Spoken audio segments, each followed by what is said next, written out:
تسليما اللهم صل على محمد وآل محمد الأئمة والمهديين وسلم تسليما.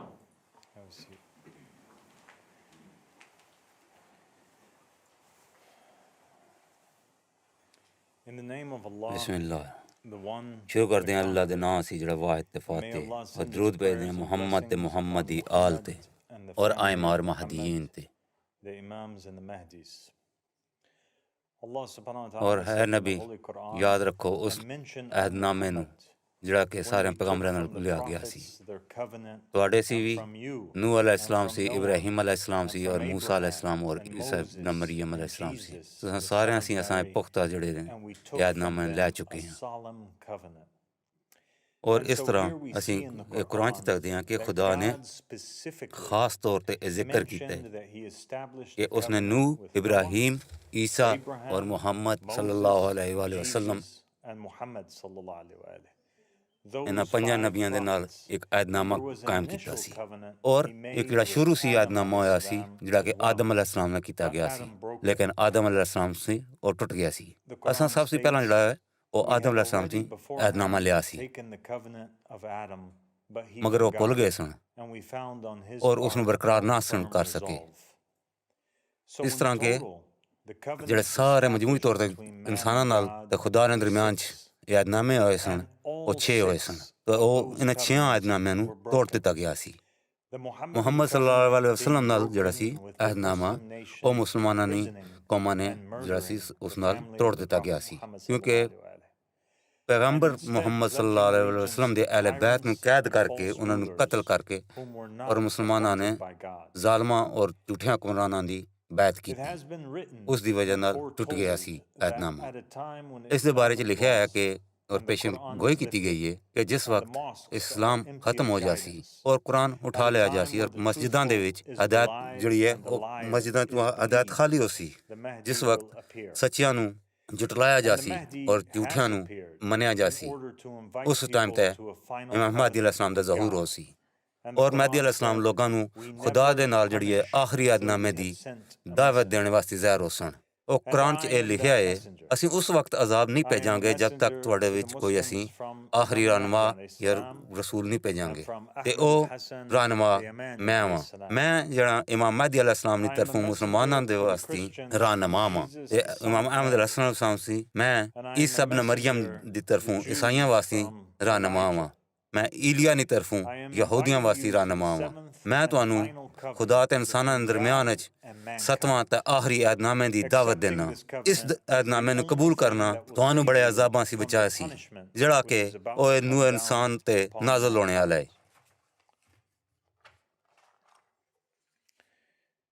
کووڈ جڑا ہے یہ محض ایک سزا دا آغاز شروع ہویا سی. اس تو بعد مزید جڑیاں نے طاعون جیاں بیماریاں ظاہر ہو سن اور انہاں لوکاں تے نازل ہو سن. او وائرس جڑے ہزاراں سالاں تے چھپے نے ایک بار پھر زندہ ہو سن اور عجیب غریب جڑیاں بیماریاں نے جو پہلا کسے نے تک دیکھیاں ہونیاں او زمیناں تے یعنی واپس آون گیاں، جڑیاں کہ او کالی موت سے بھی بدتر بیماریاں دنیا نو اپنی لپیٹ چ لے سن. جنگاں جڑیاں نے اس وقت تک پوری دنیا تے چھائیاں رہ سن جب تک کہ کوئی مرد عورت یا بچہ خود نو محفوظ محسوس نہیں کرن لگا. تے آسماناں تے جڑے جنگاں دے جہازاں دیاں آوازاں، زمیناں تے جڑے سمندراں دے پھٹنے دی آوازاں نے او انساناں دیاں چیخاں نو انساناں دے ذہناں نو پریشان کر دین گے. اس طرح سمندر جڑے نے وہ سارے شہراں تے پھیل جان گے اور زمین تے جڑیاں اونچیاں عمارتاں نو انہاں نو ہلا کے رکھ دے گا اور آسمان کالا ہو جائے گا اور سارا دھوئیں نال کور ہو جاسی. تے جڑا ہے اے پورے جڑی دنیا دے مخلوقات نے انہاں نو تباہ کرنے دی کوشش کرسی. جس طرح کہ دوس طرح دا جڑا انفیکشن ہے وہ تباہ کرنے دی کوشش کردا ہے. قیمتاں جڑیاں نے ودھنیاں شروع ہو جان گیاں اور سب سی جڑیاں قیمتاں چیزاں نے وہ چیزاں جڑیاں نے وہ انسان نو زندہ رکھنے واسطے ضروری ہونیاں نے ਜਿਸ ਤਰ੍ਹਾਂ ਕਿ ਰੋਟੀ ਪਾਣੀ, ਔਰ ਪੜੋਸੀ ਜਿਹੜੇ ਨੇ ਪੜੋਸੀਆਂ ਨੂੰ ਮਾਰਨਗੇ, ਔਰ ਲੋਕ ਜਿਹੜੇ ਨੇ ਉਹ ਭੁੱਖ ਦੇ ਮਾਰੇ ਇਨਸਾਨਾਂ ਨੂੰ ਖਾਣ ਦੀ ਕੋਸ਼ਿਸ਼ ਕਰਨਗੇ। ਅਫਰਾ ਤਫਰੀ ਫੈਲ ਜਾਸੀ, ਔਰ ਜਿਤਨਾ ਨਿਜ਼ਾਮ ਹੈ ਉਸਦੀ ਤਬਾਹੀ ਹੋ ਜਾਸੀ। ਤੇ ਜਿਹੜੇ ਜ਼ਮੀਨ ਦੇ ਦਰਿੰਦੇ, ਅਸ਼ਰਾਤ ਤੇ ਜਿਤਨੀਆਂ ਚੀਜ਼ਾਂ ਨੇ ਉਹ ਇਨਸਾਨਾਂ ਦੇ ਖਿਲਾਫ ਹੋ ਜਾਣਗੀਆਂ, ਔਰ ਅਸਮਾਨਾਂ ਦੇ ਜਿਹੜੇ ਦਰਿੰਦੇ ਪਰਿੰਦੇ ਨੇ ਉਹ ਜ਼ਮੀਨ ਦੇ ਇਨਸਾਨਾਂ ਨੂੰ ਇਸ ਤਰ੍ਹਾਂ ਪਿੱਛਾ ਕਰਨਗੇ ਔਰ ਸ਼ਿਕਾਰ ਕਰਨਗੇ ਜਿਸ ਤਰ੍ਹਾਂ ਇਨਸਾਨਾਂ ਨੇ ਉਹਨਾਂ ਦਾ ਸ਼ਿਕਾਰ ਕੀਤਾ ਸੀ। ਹਾਲਾਂਕਿ ਤੱਕ ਕਿ ਦੇਖੋ, ਸੂਰਜ, ਚੰਦ, ਸਿਤਾਰੇ ਔਰ ਅਸਮਾਨੀ ਜਿਤਨੀਆਂ ਚੀਜ਼ਾਂ ਹੋਣਗੀਆਂ ਉਹ ਜ਼ਮੀਨ ਦੇ ਇਹਨਾਂ ਦੇ ਲੋਕਾਂ ਤੇ ਲਾਨਤਾਂ ਭੇਜਣਗੇ, ਔਰ ਵਕਤ ਇਸ ਤਰ੍ਹਾਂ ਤੇਜ਼ ਹੋ ਜਾਸੀ, ਬਲਕਿ ਇਸ ਤਰ੍ਹਾਂ ਤੇਜ਼ ਹੋ ਰਿਹਾ ਹੈ ਕਿ ਉਹ ਜ਼ਮਾਨੇ ਨੂੰ ਇਤਨਾ ਤੇਜ਼ ਕਰਕੇ ਜਲਦੀ ਅੱਗੇ ਵਧਣ ਦੀ ਵਧਾਸੀ, ਕਿਉਂਕਿ ਜ਼ਮੀਨ ਤੇ ਬਹੁਤ ਜ਼ਿਆਦਾ ਜਿਹੜੀ ਆਬਾਦੀ ਮੌਜੂਦ ਹੋ ਗਈ ਹੈ। ਇਸ ਦੀ ਸਭ ਦੀ ਵਜ੍ਹਾ ਇਹ ਹੈ ਕਿ ਇਨਸਾਨਾਂ ਨੇ ਖੁਦਾ ਨੂੰ ਨਾ ਮੰਨਣ ਦੀ ਨਾਫਰਮਾਨੀ ਕੀਤੀ ਹੈ। ਤੇ ਬਨੀ ਇਸਰਾਈਲ ਨੇ ਇੱਕ ਵਾਰ ਫਿਰ ਇਸ ਤਰ੍ਹਾਂ ਹੀ ਕੀਤਾ ਹੈ, ਜਿਹੜਾ ਕਿ ਤੌਰਾਤ 'ਚ ਇਹ ਸਾਰੇ ਇਸਰਾਈਲੀ ਜਿਹੜੇ ਬਜ਼ੁਰਗ ਸਨ ਉਹ ਜਮ੍ਹਾਂ ਹੋ ਕੇ ਇੱਕ ਰਾਮਾ ਜਗ੍ਹਾ ਦੇ ਵਿੱਚ ਸ਼ਮੂਏਲ ਦੇ ਕੋਲ ਆਏ, ਔਰ ਉਸਨੂੰ ਕਹਿਣ ਲੱਗੇ ਕਿ ਤੁਸੀਂ ਜ਼ਈਫ ਹੋ ਗਏ ਹੋ ਤੇ ਤੁਹਾਡੇ ਬੇਟੇ ਜਿਹੜੇ ਨੇ ਤੁਹਾਡੀ ਰਾਹ ਤੇ ਨਹੀਂ ਚੱਲਦੇ, ਤੇ ਤੁਸੀਂ ਸਾਡੇ ਵਾਸਤੇ ਇੱਕ ਬਾਦਸ਼ਾਹ ਮੁਕਰਰ ਕਰੋ ਜਿਹੜਾ ਦੂਸਰੀਆਂ ਕੌਮਾਂ ਦੀ ਤਰ੍ਹਾਂ ਸਾਡੇ ਤੇ ਇਨਸਾਫ ਕਰੇ। ਜਿਸ ਵੇਲੇ ਉਹਨਾਂ ਨੇ ਕਿਹਾ ਕਿ ਸਾਨੂੰ ਕੋਈ ਬਾਦਸ਼ਾਹ ਦੇ ਜਿਹੜਾ ਸਾਡੀ ਅਦਾਲਤ ਕਰੇ, ਇਨਸਾਫ ਕਰੇ, ਇਹ ਗੱਲ ਜਿਹੜੀ ਹੈ ਸ਼ਮੂਏਲ ਨੂੰ ਬੜੀ ਬੁਰੀ ਲੱਗੀ, ਔਰ ਸ਼ਮੂਏਲ ਨੇ ਖੁਦਾ ਸੀ ਦੁਆ ਕੀਤੀ ਤੇ ਅੱਲਾਹ ਤਾਲਾ ਨੇ ਉਹਨਾਂ ਨੂੰ ਸ਼ਮੂਏਲ ਨੂੰ ਇਹ ਕਿਹਾ ਕਿ ਜੋ ਕੁਝ ਲੋਕ ਕਹਿੰਦੇ ਨਹੀਂ ਉਸ ਗੱਲ ਨੂੰ ਮੰਨ ਲੈ, ਕਿਉਂਕਿ ਉਹਨਾਂ ਨੇ ਤੇਰੀ ਨਾਫਰਮਾਨੀ ਕੀਤੀ ਹੈ ਕਿ ਮੈਂ ਉਹਨਾਂ ਦਾ ਬਾਦਸ਼ਾਹ ਨਾ ਰਵਾਂ। ਜਿਸ ਤਰ੍ਹਾਂ ਕਿ ਉਸ ਦਿਨ ਸੀ ਉਹ ਉਹਨਾਂ ਨੂੰ ਮੈਂ ਮਿਸਰ ਸਿੰਧ ਕੱਢ ਕੇ ਲੈ ਕੇ ਆਇਆ ਸਾਂ, ਤੋ ਅੱਜ ਹਾਲਾਂ ਤੱਕ ਉਹ ਇਸੇ ਤਰੀਕੇ ਕਰਦੇ ਨੇ ਪਏ ਕਿ ਉਹ ਮੈਨੂੰ ਛੋੜ ਦੇਵਣ ਔਰ ਆਪਣੇ ਮਾਬੂਦਾਂ ਦੀ ਜਿਹੜੀ ਹੈ ਉਹ ਪ੍ਰਸਤਿਸ਼ ਕਰਨ, ਉਹ ਇਸੇ ਤਰੀਕੇ ਤੁਹਾਡੇ ਨਾਲ ਕਰਦੇ ਨੇ ਪਏ। ਇਸ ਵਾਸਤੇ ਤੁਸੀਂ ਉਹਨਾਂ ਦੀ ਗੱਲ ਮੰਨੋ ਔਰ ਉਹਨਾਂ ਕੀ ਬੜੇ ਸਕੂਨ ਨਾਲ ਉਹਨਾਂ ਦੇ ਖੂਬ ਜਵਾਬ ਦਿਓ, ਔਰ ਉਹਨਾਂ ਨੂੰ ਦੱਸ ਦਿਓ ਕਿ ਜਿਹੜਾ ਬਾਦਸ਼ਾਹ ਤੁਹਾਡੇ ਤੇ ਰਹਿਨਮਾਈ ਕਰ ਸੀ ਉਸਦਾ ਤਰੀਕਾਕਾਰ ਕਿਸ ਤਰ੍ਹਾਂ ਹੋ ਸੀ। ਜਿਹੜੇ ਉਸ ਵਕਤ ਦੇ ਲੋਕ ਬਾਦਸ਼ਾਹ ਦੇ ਤਾਲਬ ਸਨ, ਸ਼ਮੂਏਲ ਨੇ ਉਹਨਾਂ ਨੂੰ ਉਹ ਸਾਰੀਆਂ ਗੱਲਾਂ ਸੁਣਾਈਆਂ, ਔਰ ਉਹਨਾਂ ਨੇ ਕਿਹਾ ਕਿ ਜਿਹੜਾ ਬਾਦਸ਼ਾਹ ਤੁਹਾਡੇ ਤੇ ਸਲਤਨਤ ਕਰੇਗਾ, ਤੁਹਾਡੇ ਤੇ ਹਕੂਮਤ ਕਰੇਗਾ, ਉਸਦਾ ਤਰੀਕਾ ਇਸ ਤਰ੍ਹਾਂ ਨਾ ਹੋ ਸੀ ਜਿਹੜਾ ਤੁਹਾਡੇ ਬੇਟਿਆਂ ਨੂੰ ਲੈ ਕੇ ਆਪਣੇ ਘੋੜਿਆਂ ਦੇ ਅੱਗੇ ਔਰ ਆਪਣੇ ਉਹਨਾਂ ਨੂੰ ਨੌਕਰ ਬਣਾ ਕੇ ਰੱਖ ਸੀ, ਔਰ ਜਿਹੜੇ ਆਪਣੇ ਘੋੜੇ ਨੇ ਜਿਹੜੇ ਉਹਦੇ ਹੋਣਗੇ ਉਹਨਾਂ ਦੇ ਅੱਗੇ ਉਹਨਾਂ ਨੂੰ ਦੌੜਾ ਸੀ, ਤਾਂ ਉਹਨਾਂ ਨੂੰ ਹਜ਼ਾਰ 50 ਜਿਹੜੇ ਜ਼ਿੰਮੇਦਾਰ ਹੋ ਸਨ ਉਹਨਾਂ ਦਾ ਨੌਕਰ ਬਣਾ ਸੀ, ਔਰ ਕੁਝਾਂ ਕੋਲੋਂ ਹਲ ਜਤਵਾਸੀ ਔਰ ਫਸਲ ਕਟਵਾਸੀ ਔਰ ਆਪਣੇ ਵਾਸੀ ਜੰਗਾਂ ਦੇ ਹਥਿਆਰ ਬਣਵਾਸੀ, ਔਰ ਤੁਹਾਡੀਆਂ ਬੇਟੀਆਂ ਕੀ ਲੈ ਕੇ ਉਹ ਅਤਰ ਲਗਵਾਸੀ, ਔਰ ਉਹਨਾਂ ਕੋਲੋਂ ਕਿਚਨਾਂ ਦੇ ਕੰਮ ਔਰ ਰੋਟੀਆਂ ਛੋਟੀਆਂ ਬਣਵਾਸੀ। ਤੇ ਜਿਹੜੇ ਤੁਹਾਡੇ ਖੇਤਾਂ ਦੇ ਜ਼ਮੀਨਾਂ 'ਚ ਜ਼ੈਤੂਨ ਦੇ ਬਾਗ ਨੇ ਜਿਹੜੇ ਉਹਨਾਂ 'ਚ ਚੰਗੇ ਹੋ ਸਨ ਉਹਨਾਂ ਦੀ ਖਿਦਮਤ ਕਰਵਾਸੀ, ਔਰ ਤੁਹਾਡੇ ਉਹਨਾਂ ਖੇਤਾਂ ਦਾ ਜਿਹੜਾ ਸਿਸਟਮ ਹੈ ਉਹਦਾ 10ਵਾਂ ਹਿੱਸਾ ਲੈ ਕੇ ਉਹ ਆਪਣੇ ਖਾਦਮਾਂ ਨੂੰ ਦੇ ਸੀ, ਤੇ ਉਹ ਤੁਹਾਡੇ ਜਿਹੜੇ ਨੇ ਜਿਹੜੇ ਨੌਕਰ ਚਾਕਰ ਹੋ ਸਨ ਔਰ ਜਿਹੜੇ ਖੂਬਸੂਰਤ ਜਵਾਨ ਹੋ ਸਨ ਉਹਨਾਂ ਨੂੰ ਲੈ ਕੇ ਆਪਣੇ ਵਾਸਤੇ ਕੰਮ ਕਰਾਸੀ, ਔਰ ਉਹ ਤੁਹਾਡੀਆਂ ਜਿਹੜੀਆਂ ਭੇਡ ਤੇ ਬੱਕਰੀਆਂ ਹੋ ਸਨ ਉਹਨਾਂ ਦਾ ਵੀ 10ਵਾਂ ਹਿੱਸਾ ਲੈ ਸੀ।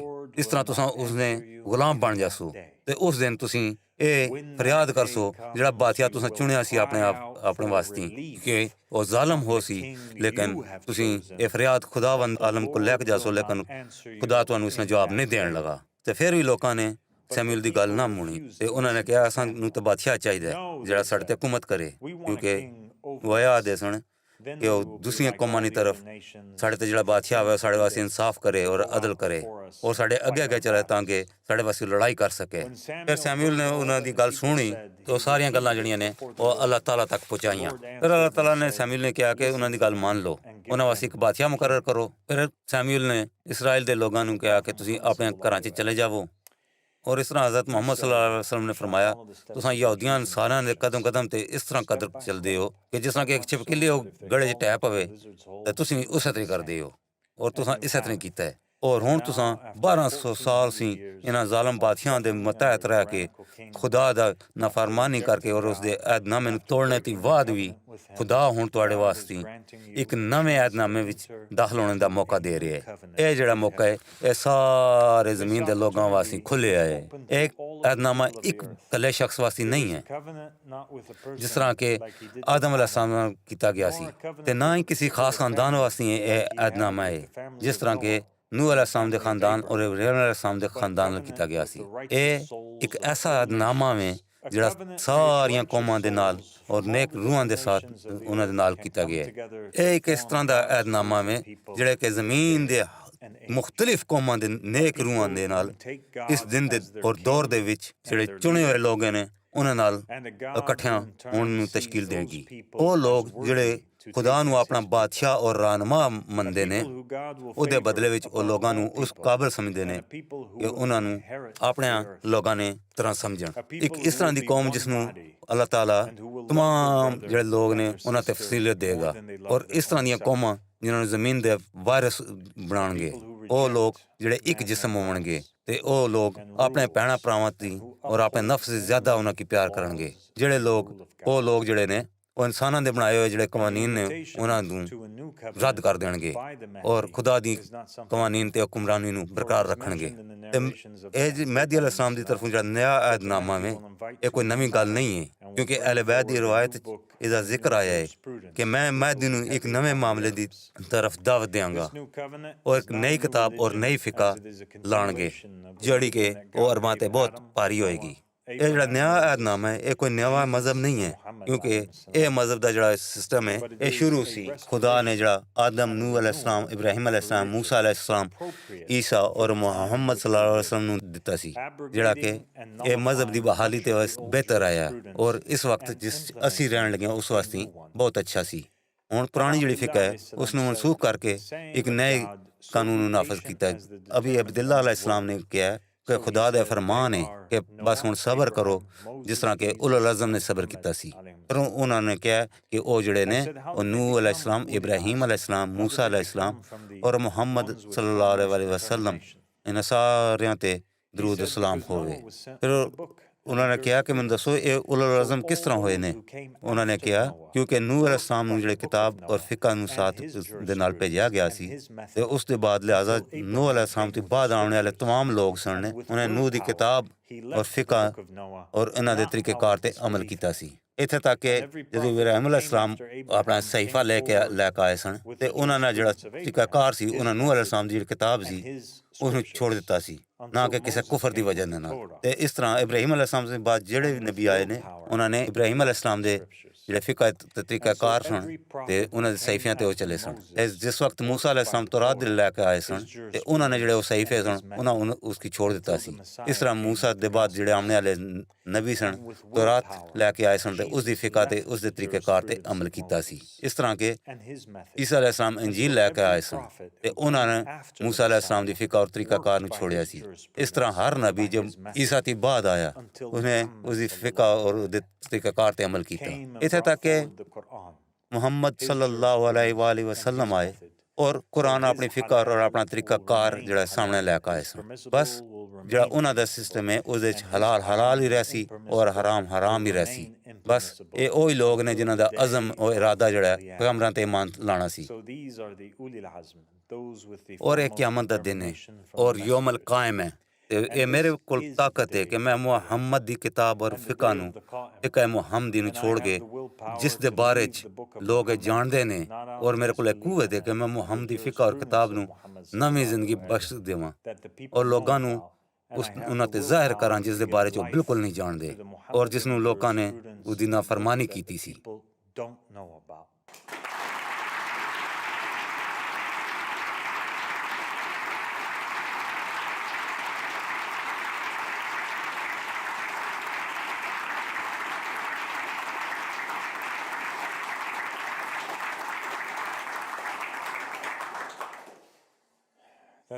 जिस वेला उन्होंने अली इब्न अबी तालिब अलैहिस्सलाम, अल हसन अल हुसैन ज़ैनुल आबिदीन अल बाकर अल सादिक अल काजिम अल रज़ा अल जवाद अल हादी अल अस्करी मोहम्मद बिन अल हसन और अहमद अल हसन को जड़ा है वो मुस्तरद कीता है, नाफरमानी की है।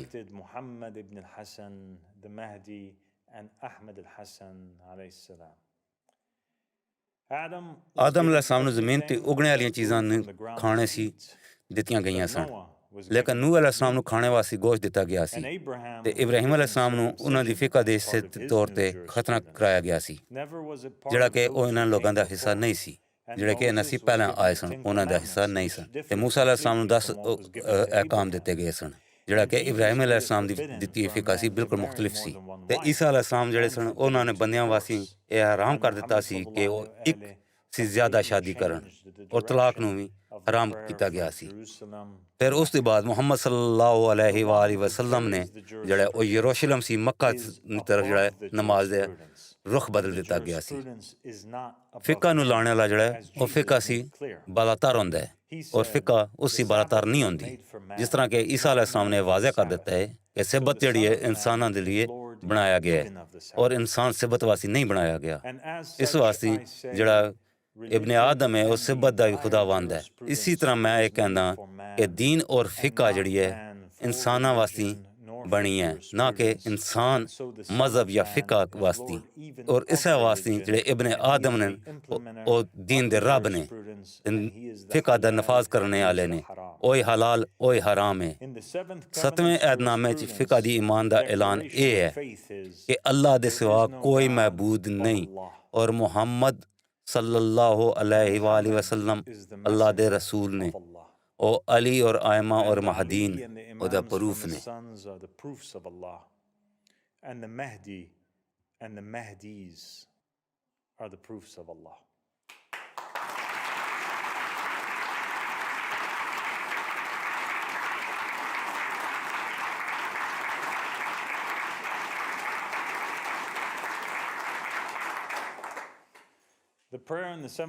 ਸੱਤਵੇਂ ਅਹਿਦਨਾਮੇ ਵਿੱਚ ਨਮਾਜ਼ ਹਰ ਦੌਰ ਦੇ ਖੁਦਾਈ ਮੁਕਰਰ ਕਰਦਾ ਜਿਹੜੇ ਸਨ ਰਹਿਨੁਮਾ ਉਹਨਾਂ ਦੇ ਸਾਹਮਣੇ ਜਿਹੜੇ ਉਹ ਦਿਲ ਜਿਸਮ ਨੂੰ ਸਾਰੇ ਤਸਲੀਮ ਖਮ ਕਰਨਾ ਔਰ ਸਜਦਾ ਕਰਨਾ। ਔਰ ਜਿਸ ਵੇਲੇ ਫਰਿਸ਼ਤਿਆਂ ਨੂੰ ਕਿਹਾ ਕਿ ਤੁਸੀਂ ਆਦਮ ਨੂੰ ਸਜਦਾ ਕਰੋ, ਉਹਨਾਂ ਨੇ ਸਜਦਾ ਕੀਤਾ ਸਿਵਾਏ ਇਬਲੀਸ ਦੇ। ਉਸਨੇ ਇਨਕਾਰ ਕੀਤਾ ਔਰ ਤਕੱਬਰ ਕੀਤਾ ਔਰ ਕਾਫਰ ਹੋ ਗਿਆ। ਤੇ ਸਜਦੇ ਦਾ ਮਤਲਬ ਹੈ ਅਤਾਹਤ ਕਰਨਾ। ਇਹ ਸੱਚੀ ਨਮਾਜ਼ ਹੈ। ਇਸ ਵਾਸਤੇ ਮੁਹੰਮਦ ਸੱਲੱਲਾਹੁ ਅਲੈਹਿ ਵਸੱਲਮ ਦੇ ਅਹਿਲੇ ਬੈਤ ਨੇ ਫਰਮਾਇਆ ਹੈ ਕਿ ਅਸੀਂ ਖੁਦ ਨਮਾਜ਼ ਹਾਂ। ਇਮਾਮ ਮਹਦੀ ਅਲੈਹਿਸਲਾਮ ਫਜਰ ਦੀ ਨਮਾਜ਼ ਨੇ, ਜਿਹੜਾ ਕਿ ਅੰਧੇਰੀ ਰਾਤ ਦੇ ਆਖਰੀ ਹਿੱਸੇ 'ਚ ਤਲੂਏ ਫਜਰ ਤੋਂ ਪਹਿਲਾਂ ਆਉਂਦੇ ਨੇ। ਜਿਹੜਾ ਬੰਦਾ ਉਹਨਾਂ ਦੀ ਇਤਾਅਤ ਕਰਦਾ ਹੈ, ਉਹਨਾਂ ਦੀ ਬੈਤ ਕਰਦਾ ਹੈ, ਉਹਨਾਂ ਦੇ ਅੱਗੇ ਆਪਣਾ ਸਰ ਤਸਲੀਮ ਖਮ ਕਰਦਾ ਹੈ, ਉਸ ਬੰਦੇ ਨੇ ਫਜਰ ਦੀ ਨਮਾਜ਼ ਪੜ੍ਹ ਲਈ। ਇਮਾਮ ਅਹਿਮਦ ਹਸਨ ਅਲੈਹਿਸਲਾਮ ਜ਼ੋਹਰ ਦੀ ਨਮਾਜ਼ ਹਨ, ਜਿਹੜੇ ਕਿ ਆਲੇ ਮੁਹੰਮਦ ਦੇ ਯਮਾਨੀ ਨੇ। ਜਿਹੜਾ ਵੀ ਇਹਨਾਂ ਦੇ ਖਿਲਾਫ ਜਾਏਗਾ ਉਹ ਅਹਿਲੇ ਜਹੰਨਮ 'ਚ ਹੋਸੀ। ਜਿਹੜੇ ਕਿ ਰੋਸ਼ਨ ਦਿਨ ਦੇ ਦਰਮਿਆਨ ਵਿੱਚ ਆਉਂਦੇ ਨੇ ਤੇ ਉਹਨਾਂ ਦੀ ਜਿਹੜੀ ਹਕੂਮਤ ਹੈ ਉਹ ਜ਼ਿਆਦਾ ਰੋਸ਼ਨ ਹੋਸੀ। ਜਿਹੜਾ ਵੀ ਇਹਨਾਂ ਦਾ ਫਰਮਾਬਰਦਾਰ ਹੋਸੀ, ਇਹਨਾਂ ਦੀ ਬੈਤ ਕਰਸੀ, ਉਹਨਾਂ ਦੇ ਅੱਗੇ ਜਿਹੜਾ ਸਰ ਤਸਲੀਮ ਖਮ ਕਰਸੀ, ਉਸਨੇ ਜ਼ੋਰ ਦੀ ਨਮਾਜ਼ ਪੜ੍ਹ ਲਈ। ਔਰ ਮੈਂ ਅਸਰ ਦੀ ਨਮਾਜ਼ ਹਾਂ। ਔਰ ਅੱਲਾਹ ਤਾਲਾ ਨੇ ਫਰਮਾਇਆ ਹੈ ਕਿ ਆਪਣੀ ਫਰਜ਼ ਜਿਹੜੀਆਂ ਨਮਾਜ਼ਾਂ ਨੇ ਉਹਨਾਂ ਦੀ ਹਿਫਾਜ਼ਤ ਕਰੋ। ਖਸੂਸੀ ਜਿਹੜੀ ਹੈ ਉਹ ਦਰਮਿਆਨੀ ਨਮਾਜ਼, ਉਹਦੀ ਤੁਸੀਂ ਹਿਫਾਜ਼ਤ ਕਰੋ।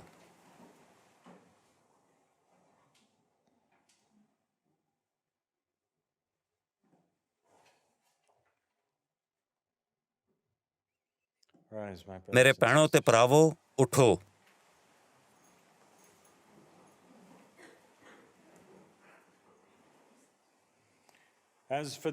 ਜਿੱਥੇ ਤੱਕ ਇਸ ਅਹਿਦਨਾਮੇ ਦੇ ਵਿੱਚ ਜ਼ਕਾਤ ਦਾ ਤਲਕ ਹੈ ਤਾਂ ਸਾਲ 'ਚ ਇੱਕ ਵਾਰੀ ਗਰੀਬਾਂ ਨੂੰ 10 ਪੌਂਡ ਦੇ ਕੇ ਬਹਿਸੀਅਤ ਇਨਸਾਨ ਆਪਣਾ ਹੱਕ ਅਦਾ ਨਹੀਂ ਕਰ ਰਿਹਾ ਹੁੰਦਾ।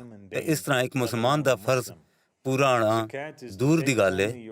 ਜ਼ਕਾਤ ਇਹ ਹੈ ਕਿ ਉਹ ਸਿਰਫ ਆਪਣੀ ਜਿਹੜੀ ਦੁਨਿਆਵੀ ਜ਼ਰੂਰਤਾਂ ਉਹ ਲੈ ਲਵੇ ਔਰ ਆਪਣੇ ਭੈਣਾਂ ਭਰਾਵਾਂ ਨੂੰ ਇਹਨਾਂ ਦੀਆਂ ਸਾਰੀਆਂ ਜ਼ਰੂਰਤਾਂ ਦੇ ਦੇ। ਇਸ ਤੋਂ ਪਹਿਲਾਂ ਕਿ ਤੁਸੀਂ ਖੁਦ ਲਵੋ, ਉਹਨਾਂ ਕੀ ਦੇ ਦਿੱਤਾ ਜਾਵੇ। ਹਕੀਕੀ ਜਿਹੜਾ ਸਦਕਾ ਹੈ ਉਹ ਹਕੀਕਤ 'ਚ ਜ਼ਕਾਤ ਹੈ। ਦੌਲਤ ਨੂੰ ਇਸ ਤਰ੍ਹਾਂ ਤਕਸੀਮ ਕਰ ਦਿੱਤਾ ਜਾਣਾ ਜਦ ਤੱਕ ਕਿ ਕੋਈ ਗਰੀਬ ਨਾ ਰਵੇ, ਕਿਉਂਕਿ ਜਿਸ ਵਕਤ ਤੁਸੀਂ ਬਾਹਰ ਨਿਕਲੋ ਕਿਸੇ ਨੂੰ ਦੇਣੇ ਵਾਸਤੇ ਲੇਕਿਨ ਤੁਹਾਨੂੰ ਕੋਈ ਫਕੀਰ ਨਜ਼ਰ ਨਾ ਆਵੇ। ਸਾਰਿਆਂ ਇਨਸਾਨਾਂ ਦੀ ਜਿਹੜੀ ਖੁਰਾਕ ਔਰ ਤਾਲੀਮ ਔਰ ਰਿਹਾਇਸ਼ ਦੀ ਜ਼ਿੰਮੇਦਾਰੀ ਇਸ ਤਰ੍ਹਾਂ ਨਾ ਹੈ ਕਿ ਜਿਸ ਤਰ੍ਹਾਂ ਕਿ ਤੁਸੀਂ ਆਪਣੇ ਖਾਨਦਾਨਾਂ ਦੀ ਲੈਂਦੇ ਹੋ। ਜਿੱਥੇ ਤੱਕ ਜਿਹੜਾ ਹਕੀਕੀ ਰਮਜ਼ਾਨ ਹੈ ਉਸ ਦਾ ਤਲਕ ਇਹ ਹੈ ਕਿ ਪੂਰੇ ਮਹੀਨੇ ਵਿੱਚ ਸਾਰੀਆਂ ਜਿਹੜੀਆਂ ਜਿਨਸੀ ਲਸਤਾਂ ਤੇ ਸਾਰੇ ਫਲਾਂ ਔਰ ਗੋਸ਼ਤਾਂ ਸੀ ਪਰਹੇਜ਼ ਕੀਤਾ ਜਾਏ ਔਰ ਦਿਨ 'ਚ ਸਿਰਫ ਇੱਕ ਵਕਤ ਖਾਣਾ ਖਾਇਆ ਜਾਏ, ਜਿਹੜਾ ਕਿ ਸਿਰਫ 2 ਚੀਜ਼ਾਂ ਸੀ ਬਣਿਆ ਹੁੰਦਾ ਹੈ, ਜਿਸ ਤਰ੍ਹਾਂ ਕਿ ਰੋਟੀ, ਪਨੀਰ, ਚਾਵਲ ਜਾਂ ਫਲੀਆਂ। ਤੇ ਇਹ ਰਮਜ਼ਾਨ ਦਾ ਜਿਹੜਾ ਮਹੀਨਾ ਹੈ ਹਰ ਸਾਲ ਦਸੰਬਰ ਦੇ ਮਹੀਨੇ 'ਚ ਆਉਂਦਾ ਹੈ। ਤੇ ਇਹ ਰਮਜ਼ਾਨ ਦਾ ਮਹੀਨਾ ਮੁਸਲਮਾਨਾਂ ਵਾਸਤੇ ਇਸ ਤਰ੍ਹਾਂ ਹੈ ਕਿ ਉਹ ਪੂਰੀ ਦਿਹਾੜ ਸੌਂਦੇ ਰਹਿੰਦੇ ਨੇ ਔਰ ਸਾਰੀ ਰਾਤ ਜਾਗਦੇ ਰਹਿੰਦੇ ਨੇ ਤੇ ਖਾਣੇ ਪੀਣੇ ਔਰ ਸਿਗਰਟ ਨੋਸ਼ੀ ਕਰਦੇ ਰਹਿੰਦੇ ਨੇ। ਤੇ ਇਹ ਉਹ ਮਹੀਨਾ ਜਿਸ 'ਚ ਮੁਸਲਮਾਨ ਸਭ ਤੋਂ ਜ਼ਿਆਦਾ ਖਾਣਾ ਜ਼ਾਇਆ ਕਰਦੇ ਨੇ ਔਰ ਸਭ ਤੋਂ ਜ਼ਿਆਦਾ ਟੀਵੀਆਂ ਦੇਖਦੇ ਨੇ। ਤੇ ਇਹ ਉਹ ਮਹੀਨਾ ਹੈ ਜਿਸ ਮਹੀਨੇ 'ਚ ਸਭ ਤੋਂ ਜ਼ਿਆਦਾ ਗੁਨਾਹ ਹੁੰਦੇ ਨੇ। ਜਿੱਥੇ ਤੱਕ ਹਜ ਦਾ ਤਾਲੁਕ ਹੈ ਤੇ ਅੱਲਾ ਦਾ ਮੁਕਰਰ ਕਰਦਾ ਹੁਕਮ ਦੀ ਤਰਫ ਹੈ ਕਿ ਉਹ ਅੱਲਾ ਦਾ ਘਰ ਹੁੰਦਾ ਹੈ ਜਿਸ ਵਿੱਚ ਅੱਲਾ ਦੀ ਰੂਹ ਰਹਿੰਦੀ ਹੈ। ਅਗਰ ਇਹ ਅੱਲਾਹ ਤਾਲਾ ਦੀ ਰੂਹ ਜਿਹੜੀ ਹੈ ਇਹ ਬੈਤੁਲ ਮੁਕੱਦਸ ਤੇ ਖਾਨਾ ਕਾਬਾ 'ਚ ਰਹਿ ਸਕਦੀ ਹੈ ਤੇ ਇਨਸਾਨ ਜਿੱਥੇ ਤੱਕ ਹਜ ਦਾ ਤਾਲੁਕ ਹੈ ਇਹ ਅੱਲਾਹ ਤਾਲਾ ਦੇ ਮੁਕਰਰ ਕਰਦਾ ਹੁਕਮਾਂ ਦੀ ਤਰਫ ਹੈ ਜਿਹੜਾ ਕਿ ਉਹ ਅੱਲਾ ਦਾ ਘਰ ਹੁੰਦਾ ਹੈ ਜਿਸ ਵਿੱਚ ਅੱਲਾ ਦੀ ਰੂਹ ਰਹਿੰਦੀ ਹੈ। ਤੇ ਅਗਰ ਅੱਲਾ ਦੀ ਰੂਹ ਬੈਤੁਲ ਮੁਕੱਦਸ ਜਾਂ ਖਾਨਾ ਕਾਬਾ 'ਚ ਰਹਿ ਸਕਦੀ ਹੈ ਤੇ ਇਨਸਾਨ ਤੇ ਇਹਨਾਂ ਪੱਥਰਾਂ ਦੇ ਘਰਾਂ ਤੋਂ ਵੀ ਵੱਡੀ ਮਖਲੂਕ ਹੈ। ਇਨਸਾਨ ਦਾ ਜਿਹੜਾ ਦਿਲ ਹੈ ਉਸ ਦੇ ਵਿੱਚ ਅੱਲਾ ਦੀ ਰੂਹ ਹੁੰਦੀ ਹੈ ਕਿਉਂਕਿ ਉਹ ਅੱਲਾ ਦਾ ਤਖਤ ਹੁੰਦਾ ਹੈ ਦਿਲ ਦੇ ਵਿੱਚ ਤੇ ਅੱਲਾ ਦਾ ਘਰ ਹੁੰਦਾ ਹੈ। 7ਵਾਂ ਅਹਿਦਨਾਮਾ ਜਿਸ ਦੀ ਤਰਫ ਅੱਲਾਹ ਤਾਲਾ ਸਾਰਿਆਂ ਨੂੰ ਬੁਲਾ ਰਿਹਾ ਹੈ ਇਹ ਐਸਾ ਅਹਿਦਨਾਮਾ ਹੈ ਜਿਹੜਾ ਖੁਦਾ ਨੇ ਬਨੀ ਨੂਹ ਇਨਸਾਨ ਦੇ ਸਾਥ ਬਣਾਇਆ ਹੈ ਕਿ ਉਸ ਸ਼ਖਸ ਦੇ ਜ਼ਰੀਏ ਹੁਕੂਮਤ ਕਰਨੇ ਵਾਸਤੇ ਉਹਦੀ ਮਦਦ ਕਰੇ ਜਿਸ ਦੇ ਵਿੱਚ ਅੱਲਾ ਨੇ ਆਪਣੀ ਰੂਹ ਭੇਜੀ ਹੈ। ਜਿਸ ਤਰ੍ਹਾਂ ਕਿ ਆਦਮ ਦੇ ਵਿੱਚ ਰੂਹ ਫੈਂਕੀ ਸੀ। ਜ਼ਮੀਨ ਤੇ ਖੁਦਾ ਦੀ ਜਿਹੜੀ ਹੁਕਮਰਾਨੀ ਕਾਇਮ ਕਰਨੇ ਦਾ ਅਹਿਦਨਾਮਾ ਇਸ ਤਰ੍ਹਾਂ ਹੈ ਜਿਸ ਤਰ੍ਹਾਂ ਅਸਮਾਨਾਂ ਦੇ ਵਿੱਚ ਹਰ ਦੌਰ ਵਿੱਚ ਉਸ ਦੀ ਰੂਹ ਦੀ ਅਤਾਹਤ ਔਰ ਉਸ ਦੀ ਤਰਫ ਸਰ ਖਮ ਕਰਕੇ ਤਸਲੀਮ ਕਰਨੇ ਦੇ ਜ਼ਰੀਏ ਹੈ। ਇੱਕ ਅਹਿਦਨਾਮਾ ਜਿਹੜਾ ਸਾਨੂੰ ਇਹ ਯਾਦ ਕਰਾਉਂਦਾ ਹੈ ਕਿ ਜਿਸ ਵੇਲੇ ਖੁਦਾ ਨੇ ਆਦਮ ਦੇ ਵਿੱਚ ਆਪਣੀ ਰੂਹ ਫੈਂਕੀ ਸੀ ਤੇ ਉਸਨੇ ਸਾਨੂੰ ਕਦੀ ਨਹੀਂ ਛੋੜਿਆ। ਇਸ ਰੂਹ ਨੂੰ ਹਮੇਸ਼ਾ ਸਾਡੇ ਦਰਮਿਆਨ ਜ਼ਮੀਨ ਤੇ ਰਹੀ ਹੈ। ਜਿਸ ਵੇਲੇ ਆਦਮ ਅਲੈਹਿਸਲਾਮ ਮਰ ਜਾਂਦੇ ਨੇ ਲੇਕਿਨ ਖੁਦਾ ਜ਼ਿੰਦਾ ਰਹਿੰਦਾ ਕਿਉਂਕਿ ਉਹਨਾਂ ਦੀ ਰੂਹ ਜਿਹੜੀ ਹੈ ਉਹਨਾਂ ਦੇ ਵਿੱਚ ਸੀ ਔਰ ਉਸ ਤੋਂ ਬਾਅਦ ਉਹ ਰੂਹ ਜਿਹੜੀ ਹੈ ਉਹ ਸੈਥ ਦੇ ਕੋਲ ਟੁਰ ਜਾਂਦੀ ਹੈ ਔਰ ਉਸ ਤੋਂ ਬਾਅਦ ਜਿਹੜੇ ਨੂਹ ਅਲੈਹਿਸਲਾਮ ਮਰਦੇ ਨੇ ਲੇਕਿਨ ਖੁਦਾ ਜ਼ਿੰਦਾ ਰਹਿੰਦਾ ਕਿਉਂਕਿ ਉਹਨਾਂ ਦੀ ਰੂਹ ਉਹਨਾਂ ਦੇ ਵਿੱਚ ਸੀ। ਉਹ ਬਾਅਦ ਵਿੱਚ ਸ਼ੀਮ ਦੇ ਵਿੱਚ ਮੁੰਤਕਿਲ ਕੀਤੀ ਹੋ ਜਾਂਦੀ ਹੈ ਔਰ ਜਿਸ ਵੇਲੇ ਇਬਰਾਹੀਮ ਅਲੈਹਿਸਲਾਮ ਮਰਦੇ ਨੇ ਲੇਕਿਨ ਖੁਦਾ ਜ਼ਿੰਦਾ ਰਹਿੰਦਾ ਕਿਉਂਕਿ ਉਹਨਾਂ ਦੀ ਰੂਹ ਜਿਹੜੀ ਹੈ ਉਹ ਇਬਰਾਹੀਮ ਅਲੈਹਿਸਲਾਮ ਦੇ ਵਿੱਚ ਸੀ ਜਿਹੜੀ ਕਿ ਬਾਅਦ ਵਿੱਚ ਇਸਹਾਕ ਅਲੈਹਿਸਲਾਮ ਦੇ ਵਿੱਚ ਮੁੰਤਕਿਲ ਹੋ ਜਾਂਦੀ ਹੈ। ਇਸ ਤਰ੍ਹਾਂ ਮੂਸਾ ਅਲੈਹਿਸਲਾਮ ਜਿਸ ਵਕਤ ਮਰਦੇ ਨੇ ਲੇਕਿਨ ਖੁਦਾ ਜ਼ਿੰਦਾ ਰਹਿੰਦਾ ਕਿਉਂਕਿ ਉਹਨਾਂ ਦੀ ਰੂਹ ਮੂਸਾ ਅਲੈਹਿਸਲਾਮ ਦੇ ਵਿੱਚ ਸੀ ਜਿਹੜੀ ਕਿ ਉਹ ਬਾਅਦ ਵਿੱਚ ਯੂਸ਼ਾ ਦੇ ਵਿੱਚ ਮੁੰਤਕਿਲ ਹੋ ਜਾਂਦੀ ਹੈ। ਇਸ ਤਰ੍ਹਾਂ ਅਗਰ ਈਸਾ ਅਲੈਹਿਸਲਾਮ ਮਰ ਜਾਂਦੇ ਨੇ ਲੇਕਿਨ ਖੁਦਾ ਜ਼ਿੰਦਾ ਰਹਿੰਦਾ ਕਿਉਂਕਿ ਉਹਨਾਂ ਦੀ ਰੂਹ ਉਸ ਈਸਾ ਅਲੈਹਿਸਲਾਮ ਦੇ ਵਿੱਚ ਸੀ ਜਿਹੜੀ ਕਿ ਬਾਅਦ ਵਿੱਚ ਪਿਤਰਸ ਦੇ ਵਿੱਚ ਮੁੰਤਕਿਲ ਹੋ ਜਾਂਦੀ ਹੈ। ਇਸ ਤਰ੍ਹਾਂ ਅਗਰ ਮੁਹੰਮਦ ਸੱਲੱਲਾਹੁ ਅਲੈਹਿ ਵਸੱਲਮ ਚਲੇ ਜਾਂਦੇ ਨੇ ਲੇਕਿਨ ਖੁਦਾ ਜ਼ਿੰਦਾ ਰਹਿੰਦਾ ਕਿਉਂਕਿ ਖੁਦਾ ਦੀ ਜਿਹੜੀ ਰੂਹ ਹੈ ਉਹ ਮੁਹੰਮਦ ਵਿੱਚ ਹੁੰਦੀ ਹੈ ਉਹ ਜਿਹੜੀ ਬਾਅਦ ਵਿੱਚ ਅਲੀ ਅਲੈਹਿਸਲਾਮ ਦੇ ਵਿੱਚ ਮੁੰਤਕਿਲ ਹੋ ਜਾਂਦੀ ਹੈ। ਜਿਹੜਾ ਸਾਨੂੰ ਇਹ ਯਾਦ ਦਿਲਾਉਂਦਾ ਹੈ ਕਿ ਨਿਜਾਤ ਜਿਹੜੀ ਹੈ ਖੁਦਾ ਦੀ ਰੂਹ ਵਾਸਤੇ ਯਾਨੀ ਅਕੀਦੇ ਦੇ ਔਰ ਅਤਾਤ ਔਰ ਉਸ ਦੀ ਹਮਾਇਤ ਵਾਸਤੇ ਹੁੰਦੀ ਹੈ ਤੇ ਅੱਲਾਹ ਸੁਬਹਾਨਹੁ ਤਾਲਾ ਦੀ ਜਿਹੜੀ ਬਲਦਸਤੀ ਹੈ ਹਕਮੀਅਤ ਹੈ ਇਸ ਰੂਹ ਦੀ ਇਬਾਦਤ ਇਸ ਦੇ ਘਰ ਦੀ ਅਤਾਹਤ ਔਰ ਇਸ ਨੇ ਤਰਫ ਸਜਦੇ ਦੇ ਜ਼ਰੀਏ ਜਿਸ ਦੇ ਵਿੱਚ ਉਹ ਹਰ ਰੋਜ਼ ਹਰ ਜ਼ਮਾਨੇ ਦੇ ਵਿੱਚ ਰਹਿੰਦੀ ਹੈ। ਇਹ ਸੱਚਾ ਮਜ਼ਹਬ ਹੈ ਔਰ ਹਕੀਕੀ ਤੌਹੀਦ ਹੈ। ਰੂਹੁਲ ਕੁਦਸ ਦੀ ਜਿਹੜੀ ਇਬਾਦਤ ਕਰਨਾ ਜਿਹੜੀ ਕਿ ਆਦਮ 'ਚ ਫੂਕੀ ਗਈ ਸੀ ਆਦਮ ਦੀ ਅਤਾਤ ਔਰ ਇਸ ਦੀ ਤਰਫ ਸਜਦਾ ਕਰਨਾ ਹੈ ਯਾਨੀ ਕਿ ਆਦਮ ਦੇ ਜਿਹੜਾ ਗੋਸ਼ਤ ਔਰ ਖੂਨ ਹੈ ਉਸ ਦੀ ਪ੍ਰਸਤਿਸ਼ ਨਹੀਂ ਈਸਾ ਦੇ ਗੋਸ਼ਤ ਔਰ ਖੂਨ ਦੀ ਪ੍ਰਸਤਿਸ਼ ਨਹੀਂ ਉਸ ਦੇ ਬਗੈਰ ਅਤਾਤ ਔਰ ਉਹਨਾਂ ਦੀ ਤਰਫ ਸਜਦਾ ਕਰਨਾ ਹੈ। ਇਸੇ ਤਰ੍ਹਾਂ ਜਿਹੜੇ ਮੁਹੰਮਦ ਦੇ ਗੋਸ਼ਤ ਔਰ ਖੂਨ ਦੀ ਪ੍ਰਸਤਿਸ਼ ਨਹੀਂ ਹੈ ਬਲਕਿ ਉਹਨਾਂ ਦੀ ਅਤਾਹਤ ਕਰਨਾ ਔਰ ਉਹਨਾਂ ਦੀ ਤਰਫ ਸਜਦਾ ਕਰਨਾ ਹੈ ਤੇ ਇਸ ਤਰ੍ਹਾਂ ਅੱਲਾ ਦੀ ਇਬਾਦਤ ਹੁੰਦੀ ਹੈ। ਜਿਹੜਾ 7ਵਾਂ ਜਿਹੜਾ ਅਹਿਦਨਾਮਾ ਹੈ ਇਹ ਆਜ਼ਾਦੀ ਦਾ ਇੱਕ ਅਹਿਦਨਾਮਾ ਹੈ ਜਿਹੜਾ ਕਿ ਸਾਨੂੰ ਖਾਲਸ ਮਜ਼ਹਬ ਦੀ ਤਰਫ ਲੈ ਕੇ ਜਾਏਗਾ ਔਰ ਆਪਣੇ ਜ਼ਹਿਨਾਂ ਦੇ ਸਾਰੇ ਜਿਹੜੇ ਝੂਠ ਨੇ ਉਹਨਾਂ ਨੂੰ ਨਿਕਾਲ ਦਿੱਤਾ ਜਾਏ ਤੇ ਜਿਹੜੇ ਆਪਣੇ ਜ਼ਹਿਨਾਂ ਵਿੱਚ ਝੂਠੇ ਅਕਾਇਦ ਤੇ ਖਿਆਲਾਤ ਉਹਨਾਂ ਅਸੀਂ ਆਜ਼ਾਦ ਕਰਨੇ ਜਿਹੜੇ ਸਾਨੂੰ ਨਿੱਕਿਆਂ ਹੋਣ ਤੇ ਵੱਡੇ ਹੋਣੇ ਤੱਕ ਇਹ ਸਿਖਾਏ ਗਏ ਨੇ ਉਹ ਸਾਨੂੰ ਸਾਰੇ ਸਾਫ਼ ਕਰਨੇ ਪੈਣਗੇ। ਇਸ ਤਰ੍ਹਾਂ ਬਨੀ ਇਸਰਾਈਲ ਨੇ ਜਿਹੜਾ ਹਲਾਲ ਦਾ ਜ਼ਿਆਦਾ ਹਿੱਸਾ ਹੈ ਉਸ ਨੂੰ ਹਰਾਮ ਬਣਾ ਲਿਆ ਸੀ ਔਰ ਉਲਮਾ ਦੀ ਪੈਰਵੀ ਕੀਤੀ ਸੀ ਜਿਸ ਦੀ ਵਜ੍ਹਾ ਸੀ ਉਹਨਾਂ ਨੇ ਇਹਨਾਂ ਨੂੰ ਜ਼ੰਜੀਰਾਂ ਵਿੱਚ ਜਕੜ ਲਿਆ ਸੀ। ਕੁਰਾਨ ਕਹਿੰਦਾ ਕਿ ਬਨੀ ਇਸਰਾਈਲ ਵਾਸਤੇ ਹਰ ਕਿਸਮ ਦਾ ਖਾਣਾ ਜਿਹੜਾ ਸੀ ਉਹ ਹਲਾਲ ਸੀ ਸਿਵਾਏ ਇਸ ਨੇ ਜਿਹੜਾ ਇਸਰਾਈਲ ਨੇ ਤੌਰਾਤ ਦੇ ਨਾਜ਼ਲ ਹੋਣ ਸੇ ਪਹਿਲੇ ਆਪਣੇ ਉੱਪਰ ਆਰਾਮ ਕਰ ਲਿਆ ਸੀ। ਖੁਦਾ ਦੇ ਨਾਲ ਜਿਹੜਾ ਅਹਿਦਨਾਮਾ ਹੈ ਉਹ ਸਾਨੂੰ ਸ਼ੈਤਾਨ ਦੀ ਇਬਾਦਤ ਸੀ ਆਜ਼ਾਦ ਕਰਦਾ ਹੈ ਕਿਉਂਕਿ ਖੁਦਾ ਕੁਰਾਨ ਵਿੱਚ ਇਹ ਕਹਿੰਦਾ ਹੈ ਆਦਮ ਦੀ ਔਲਾਦ ਮੈਂ ਤੁਹਾਨੂੰ ਇਹ ਤਾਕੀਦ ਨਹੀਂ ਸੀ ਕੀਤੀ ਕਿ ਸ਼ੈਤਾਨ ਦੀ ਇਬਾਦਤ ਨਾ ਕਰਨਾ ਕਿਉਂਕਿ ਉਹ ਤੁਹਾਡਾ ਅਸਲ ਦੁਸ਼ਮਣ ਹੈ। ਹਰ ਜ਼ਮਾਨੇ ਵਿੱਚ ਹਰ ਦੌਰ ਵਿੱਚ ਖੁਦਾ ਦੀ ਇਬਾਦਤ ਕਰਨੇ ਵਾਲਿਆਂ ਔਰ ਸ਼ੈਤਾਨ ਦੇ ਪ੍ਰਸਤਿਸ਼ ਕਰਨੇ ਵਾਲਿਆਂ ਦੇ ਦਰਮਿਆਨ ਵਿੱਚ ਫਰਕ ਕਰਦੀ ਏ। ਜਿਹੜੇ ਲੋਕ ਖੁਦਾ ਦੀ ਇਬਾਦਤ ਕਰਦੇ ਨੇ, ਖੁਦਾ ਨੂੰ ਸੁਣਦੇ ਨੇ, ਉਹ ਯਾਨੀ ਖੁਦਾ ਨੂੰ ਸੁਣਦੇ ਨੇ।